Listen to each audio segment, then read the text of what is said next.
দেখুন ভাই ও বোনেরা, আমার ঘুগনি ভুনার রেসিপিটা দেখছেন কত সুন্দর হয়েছে। প্রেসারে যদি আপনারা এইভাবে ঘুগনি ভুনা করেন অনেক স্বাদ লাগবে। ভাই ও বোনের, যদি আপনারা ভুলে যান আমি পুনরায় রেসিপিটা আবার দিয়ে দিচ্ছি আপনাদেরকে।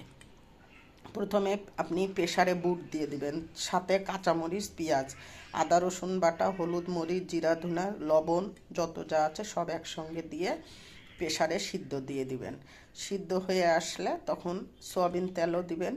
হয়ে আসলে একটা টমেটো কেটে ওটা যখন হয়ে আসবে তখন কষানো হয়ে যাবে, দেখবেন কষাতে কষাতে তেল উঠে আসবে, তখন নামিয়ে ফেলবেন।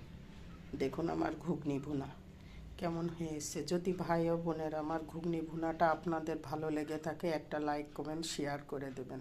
ভাই ও বোনেরা, আমার কথার ভিতরে যদি ভুল ভ্রান্তি হয়ে থাকে ক্ষমা চোখে দেখবেন, আর বেশি বেশি আমাকে সাপোর্ট দিবেন। আসসালামু আলাইকুম।